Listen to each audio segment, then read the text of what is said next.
Sadio Mané a pris sa retraite internationale avec l'équipe nationale du Sénégal. Mais les gars, c'est complètement faux. Sadio Mané a annoncé prendre sa retraite internationale. Non les gars, on va pleurer. Le Sénégal était la seule équipe jusqu'ici dans cette Coupe du Monde à pouvoir exploiter certaines faiblesses de cette équipe de France.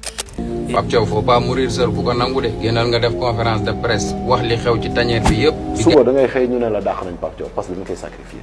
salaamaaleykum gars yi Sadio Mané dem na retraite mais nag pour ñu am si jàngat bu ndaw dinaa leen bàyyil Sista Bintou mu jàngatal ñu lii après ñu dellu si waat. Salam la famille, j'espère que vous vous portez bien. Je tenais à attirer votre attention par rapport à une information qui circule depuis ce matin et selon laquelle Sadio Mané aurait mis fin à sa carrière internationale. Tous les médias internationaux sont en train de relayer l'information sur Twitter et ça prend vraiment de l'ampleur. L'équipe, Instant Foot, Actu Foot, Football, tous ont relayé l'information. Ce qui est plus désolant et plus regrettable, c'est que c'est un média sénégalais, le quotidien SM, qui a publié cet article. Quand j'ai vu la première information sur ActuFoot, je me suis empressée d'aller découvrir ce qu'ils vont dire sur Sadio Mané parce que Sadio mérite quand même tous les honneurs. À ma grande surprise, je vois sur l'article que de la littérature. Il n'y a rien qui honore Sadio Mané.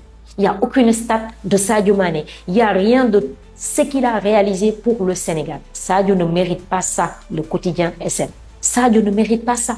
Une intox pareille, Sadio Mané ne le mérite pas. Autant nous sommes désolés par rapport à la Coupe du Monde, mais Sadio reste une légende du football sénégalais et ça restera le meilleur joueur all-time de l'histoire de l'équipe nationale du Sénégal. Ce qui est encore plus grave, c'est que le quotidien SN se base sur une publication. Est-ce que ça, c'est sérieux? Une publication IA. Avant même d'aller sur l'article du quotidien, le quotidien SN, j'ai dit, attends, donc Sadio doit publier ça sur toutes ces plateformes. Je pars sur les plateformes de Sadio, rien. Donc, encore une fois, c'est une information fausse. Et c'est vraiment désolant. C'est vraiment désolant. Sadio n'oserait jamais s'adresser de la sorte au peuple sénégalais. Sadio ne l'oserait jamais. Donc, il faut arrêter, s'il vous plaît. Il faut vraiment arrêter. Dans l'article, il n'y a absolument rien. Rien. Un article aussi fade, aussi vide, je ne l'ai jamais vu. Donc, s'il vous plaît, partagez la vidéo au max. Parce que c'est faux. Sadio n'a pas mis fin à sa carrière internationale. Comme ni ngeen ko déggee suñu Sista Bintou waxee ko le quotidien moo ko bind. Le quotidien mooy yéene kay ma jàmbal ba moom moo bind article boobu ginnaaw nag ñun sénégalais yi ñoo gën a yeewu suñu journalistes yi dem nañu gestu ji ba xool ba xam ndax loolu dëgg la wala du dëgg comme ni ngeen ko déggee suñu Sista bi jàngatee ko amul benn baat buñ ciy teg xam nañ ne lépp ay fen la. loolu sax créé woon na ay tiktokers ay supporteru Sadio Mané ak ñi nga xamante ne dañuy suivre football ñu def ci ay vidéo émotionnelles déggu leen vidéo bi gars yi. Les gars, aujourd'hui, une immense page du football sénégalais se tourne. Sadio Mané a annoncé prendre sa retraite internationale. Non, les gars, on va pleurer. Au-delà des statistiques, des buts, des passes décisives, c'est un homme qui a marqué tout un peuple. Un joueur qui a toujours porté le maillot du Sénégal avec fierté, courage et humilité. Il a répondu présent dans les grands rendez-vous. Il s'est battu pour son pays. Et il a offert au Sénégal ce que des générations attendaient. Des trophées, des souvenirs inoubliables et une immense fierté. Il a ramené la première CAN au Sénégal, la première CAN de l'histoire du football sénégalais. C'est des moments qui resteront à tout jamais gravés dans l'histoire du pays. Et au-delà d'être un grand footballeur, Sadio Mané, ça a été un exemple de simplicité, de générosité, d'humilité et de courage. L'héritage qu'il va laisser pour le football sénégalais et pour le Sénégal, ça dépasse les terrains en fait. Ça va même au-delà du Sénégal. Il a inspiré des millions d'Africains à croire en leurs rêves. Sadio Mané, c'est aussi un exemple de travail. Regardez le corps qu'il a. Ça se voit que c'est quelqu'un qui a fait énormément de sacrifices depuis qu'il est jeune. Il a toujours été concentré.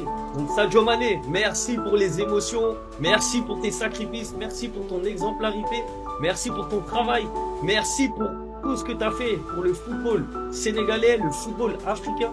Je pense qu'aujourd'hui, tous les Sénégalais doivent le remercier d'avoir porté aussi haut les couleurs du Sénégal.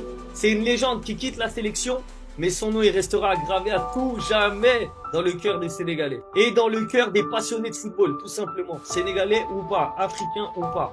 Ce qu'il a fait avec sa sélection, les gars, chapeau, chapeau, chapeau. Merci beaucoup Willow mais xibaar bi werul xibaar bi du dëgg fausse information la yéene kay ma jàmbal jaañ bi moom moo génnee xibaar bi te loolu ay fen la dara du si dëgg. beneen vidéo bi si topp mooy Baros def na vidéo am na ay questions yu mu posé gars yi ñu déglu vidéo Baros bi ñu dellu si waat. Et ça, la famille, ce matin je me lève et je vois Sadio Mané a pris sa retraite internationale avec l'équipe nationale du Sénégal. Mais les gars, c'est complètement faux.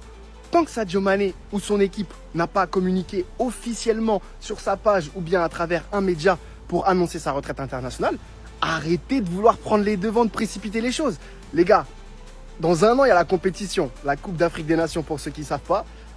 Ça arrive très très rapidement. Je ne suis personne pour vous dire s'il va jouer, s'il sera là ou pas, s'il décidera d'être présent ou pas. Je ne sais pas. En tout cas, ça sera à lui de l'annoncer si jamais un jour il souhaite prendre sa retraite internationale. Mais c'est pour vous dire aussi, les médias, comment ils veulent se précipiter à dévoiler les informations sans avoir des sources. Je vois des médias internationaux qui ce matin, quand j'ouvre Instagram, les gars, mon père, il a failli avoir une crise cardiaque. C'était une dinguerie.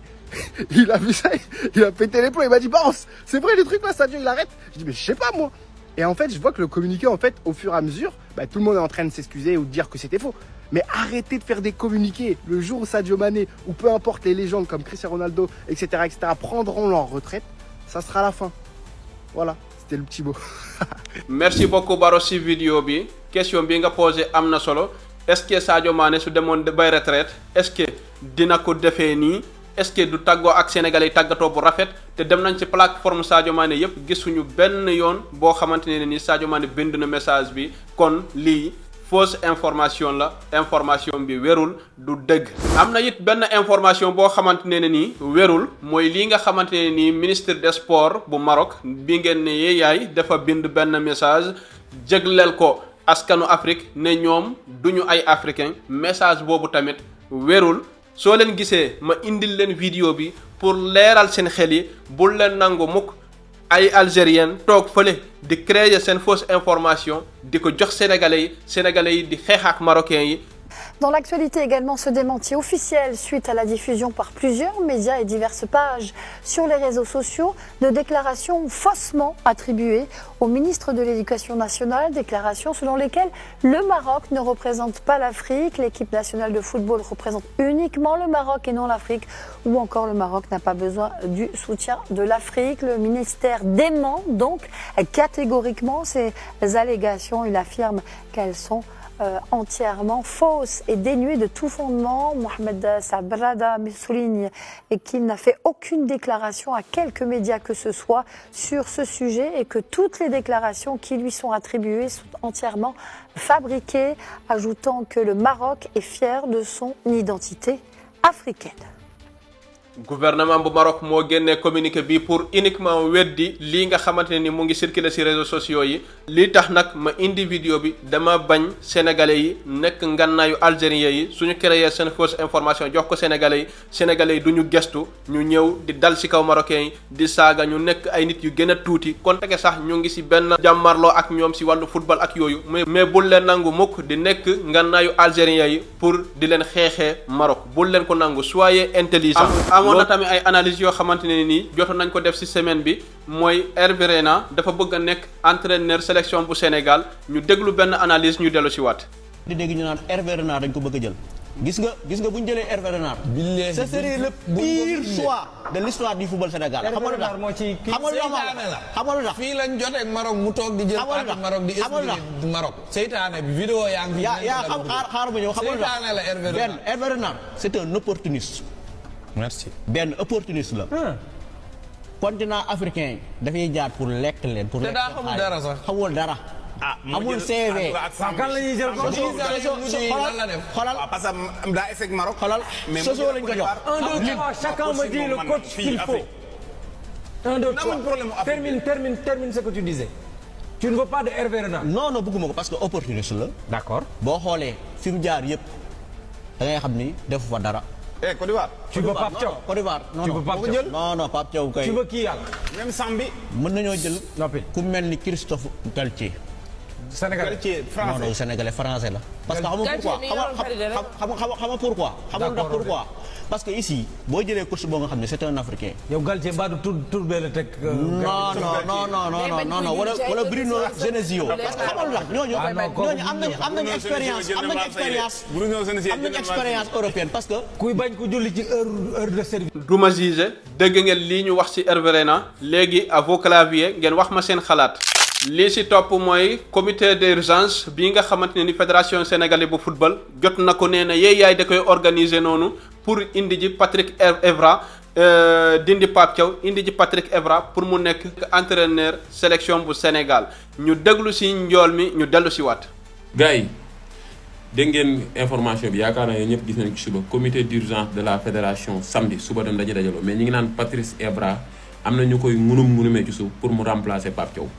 li moom du ma ci développé gul damay ñëw ni leen ko tànjang rek déglu leen en commentaire gars yi yéen da ngeen a d'accord pour ñu jël jox équipe bi Patrice Evra wala d'accordu leen gëm ngeen ni Patrice Evra mën na yor équipe bi wala mënu leen ko yor avant may ñëw di àddu di joxe sama point de vue dama leen di laaj yéen ngeen wax ma noo leen gisee bi la mbir bu fekkee demoon na ba war a am. ñun ñoo déggulandoo njool mi ginnaaw amagul munaguñu def commentaire ci loolu ba xaw ma nag yéen lan mooy seen xalaat ci loolu ku nekk am na aviam ku nekk na ma wax ban entraîneur fu mu nekk nii moom moo mérité yor équipe nationale bu Sénégal.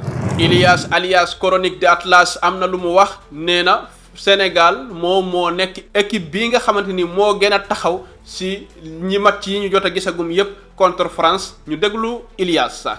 Le Sénégal était la seule équipe jusqu'ici dans cette Coupe du Monde à pouvoir exploiter certaines faiblesses de cette équipe de France. Et c'est le Sénégal qui a permis justement aux Bleus de démarrer cette compétition, de se corriger et de mettre justement de se mettre en valeur et de corriger ces faiblesses-là. Mais il reste quelques points sur lesquels il reste très faible. Ça c'est une réalité. On le sait notamment avec Koundé, si on a bien un qu'il faut presser, si on a bien un sur qui il faut aller, si on a bien un qu'il faut mettre vraiment la pression, mettre deux joueurs dessus comme ça a été le cas comme l'ont très bien fait les Norvégiens, ils l'ont très bien compris les Norvégiens, et sur Koundé. Ah là vraiment El Khanous, El Ainaoui ou El Khanous ou Nahi, il faudra sortir dessus. Il faudra sortir dessus les gars. Il faudra vraiment mettre un maximum de pression sur Koundé qui est pas le plus à l'aise à la relance. Franchement, on le voit même sur cette saison au Barça, il est catastrophique. Il fait même l'erreur souvent même de laisser des espaces dans son dos. On l'a vu contre le Sénégal, plusieurs fois. ñun ñoo déglu Ilias konte ke foo type la gomul dara lépp lu muy wax suba ba jant soo gomu ko ay vie rek lay wuuti pour attirer sénégalais yi ginnaaw bu mu leen yekkee melangaane ci coupe du monde bi ba doyal match yi nga xamante ni football nañ ko yépp def na ci ay vidéo yekk melangaane kii nga xamante ni mooy Sénégal di leen jiiñ de faiblesse ginnaaw bu ñu dooree Maroc nag lii ngeen dëgg nii lii la wax am na tamit beneen vidéo boo xamante ne nii def na ko déggu leen vidéo bi ñu dellu ci waat. Oui, le Maroc représente l'Afrique, les frères. Et ça, que vous le vouliez ou non. Ça, je sais que ça peut déranger des Marocains comme des non-Marocains, mais c'est une réalité. Le Maroc fait partie de l'Afrique. Et personne ne pourra nous empêcher de nous sentir africains. Ça, c'est une réalité. C'est pas moi qui le dis, les gars. C'est directement les principaux intéressés, à savoir les gens du Maroc. Et Anas El-Haddine l'a très bien dit. On doit rendre l'Afrique fière et montrer au monde de quoi l'Afrique est capable. Alors, bien sûr, on se représente nous en premier. On représente d'abord le Maroc en priorité, et ça c'est clair et net et c'est indéniable. Mais en second temps, l'Afrique aussi est représentée quoi qu'il arrive. Le football africain peut évoluer juste derrière. Si ce soir le Maroc montre un beau visage, si ce soir le Maroc va chercher une nouvelle demi-finale, que vous le vouliez ou non, encore une fois, Marocain comme non-Marocain, que vous le vouliez ou non, ça sera positif pour le football africain de manière générale. Ça sera positif pour la CAN juste après. Comme après 2022. La CAN 2024 comme la CAN 2025. Ça a été les CAN les plus suivis de l'histoire. C'est pas un hasard les gars. C'est pas un hasard parce qu'on sait tout ce qui s'est passé juste avant sur la Coupe du Monde 2022. En tout cas, on espère que malgré tout, le Maroc fait partie de l'Afrique comme ni nga ko waxee noonu kii nag faux type la lépp lu mu monti wax suba ba jant soo bu leen ko gëm ndax lii nekk ci biir xolam du loolu lay génnee ci biir gémmiñ gi ñii suñu sañoon dañuy tuxal seen carte bi dem sànni ko ci beneen continent bu dul Afrique ñii ay faux type lañu. bokkoon na tamit ci ay vidéo yoo xamante ni ñu ngi doon circuler ci réseaux sociaux yi mooy Pape Gueye waa fédération sénégalaise de football dañu ko bëggoon a sanctionné am na benn analyse boo xamante ne nii suñu benn mbokk def na ko ñu seetaan vidéo bi dellu ci waat. Comme si ñoom seen dossier daa vierge dañ leen a lijjanti ba pare ñoom la fédération envisage de sanctionner Pape Gueye dama bëgg a wax ci ñetti points pour ma commencer bi ci njëkk mooy ñun sénégalais dañuy wax rek pétition fii mbow au finish defuñ dara ñoom ñi ngi fii ba tey audité guñ leen lijjantee guñ fa suñu ay xaalis jaar li amoon États-Unis ba xam dëgg la wala du dëgg beneen bi stop vous laissez trop distraire ci ay affaire de futilité gis nañ fi ñaari ancien international génn doon wax Cheikh Kouyaté ak El Hadj Diouf pour man yooyu noonu jarul ñu ci attardé wu c'est des jeux pour vous distraire tout simplement bu leen déglu ñooñu parce que ñooñu avec tout le respect que je leur dois nag respect bi ñu leen jox yëpp sol nañ suñu maillot dignement représenté nañ ko dignement ay ex-capitaine lañ bu ñu nekkaanee ci terrain bi dañ daan joxe corps et âme loolu dañ leen koy seedeel dëgg la yéen a ko fi def seen jëf la du deñ beneen bi stop mooy actuellement ni poste yi ngeen occupé ci biir fédération bi wala ci biir staff bi ñun xamuñu ko kenn ku xam ñoom lu ñuy occupé nañu ko wax kon ñooñu man jaruñu ci attardé wu li ñu waroon def seen temps def nañ ko troisième bi mooy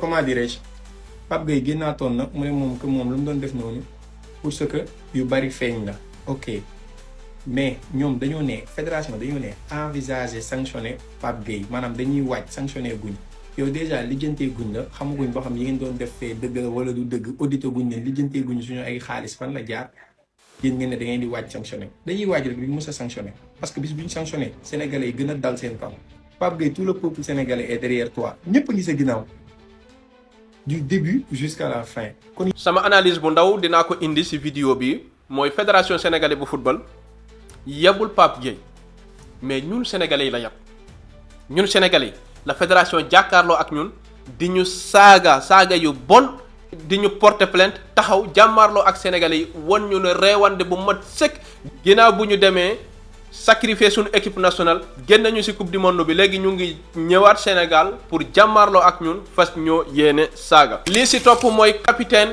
national bu Sénégal Kalidou Koulibaly génnee na communiqué daal di wax ci communiqué nag bu gudd Kalidou Koulibaly genre communiqué yi soo koy génnee da nga koy teel a génnee ñu jàngat ko ci tàng bi parce que communiqué bi gudd na lool sax mais nag amul problème. man li ma lay tontu ci communiqué bi rek mooy ñun toppeewuñu leen dara li ma waxoon moom lay continuer di ko wax ay soldats yu demoon mission ngeen ay lieutenant ak ay colonel ñii nga xamante ni ñoo nekkoon seeni ginnaaw ñoom ñoo sacrifier sunu combat defoo leen dara man de ci sama part wallahi duma fi ŋaññi benn joueur duma ko fi ŋaññi mais nag genre communiqué yu mel nii da nga koy teel a génne Kalidou Koulibaly sa communiqué bi gudd na lool ndeysaan. am na tamit ay vidéo yoo xamante ne nii ñu ngi soutenir Pape Thiaw di génne émotion yu métti am na ñoo xamante ne nii ñu ngi ne Pape Thiaw bu mu dee moom kenn na gën a def conférence de presse fas yéene jàkkaarloo ak waa fédération bi wala defkat ñaawteef yi nga xamante ni ñu ngi ci biir équipe nationale bu Sénégal mu dénoncer leen balaa ñu koy sacrifier moom kese déggu leen vidéo bi ñu dellu ci waat. Pape Thiaw faut pas mourir seul bu ko nangu de génnal nga def conférence de presse wax li xew ci tanière bi yëpp bi gars yi demee fële ñi fa nekkoon di fanaanook caga ñi doon naan sangara ñëpp génnal nga waxo prends tes responsabilités li Pape Gueye def nii yaa ko war a def parce que problème bi ci fédération bi la ci kaw la jóge wàcc ci suuf déstabilisation bi fa am yëpp fédération bi ñoo ko créé parce que ñii ñoo fi jëlee Augustin Senghor ñoom ñoo taxawoon ne Augustin Senghor ci système bi la te ay Abdoulaye Seydou Sow yi yëpp ci Augustin lañ àndaloon doon liggéey. comme ni ngeen ko déggee léegi ci vidéo bi combat bi du combat politique man jour bu ci politique raxee rek fas naa ci yéene génn raxasu ci ba mu set wecc insha allahu taala politique su ci dugg moom man ma ciy génn moom seede leen ma nag politique fu mu nekk nii duggagu ci am na nag ñu ci commencé roof politique pour jéem a dugal politique ay yu kenn xamul man jour bu ci politique duggee rek dama ciy génn ba mu set wecc seede leen ma. am na tamit sunu benn mbokk sénégalais bu toog fale ci Walfadjri ne day créer benn émotion parce que Pape Thiaw dañu ko bëgg a sacrifier déggu leen vidéo bi ñu dellu ci waat. suba da ngay xëy ñu ne la dàq nañ Pape Thiaw parce que dañu koy sacrifier. moom la ñuy sacrifier quoi. parce que entraîneur moo gën a neex sacrifier. te ñu nekk ci man dama fi c'est la première fois ñu nekk ci équipe nationale de.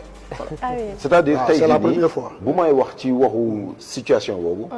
pour man il doit continuer. D'accord. mais on lui donne aussi. lu ko jàppale lu ko gunge. mais xëy nii rek. voilà échoué nañ fële nañ ko dàq. alors qu'il nañ ko dàq mais il doit pas être le seul. alors qu'il y a quelques mois c'est ce coach qui nous a donné.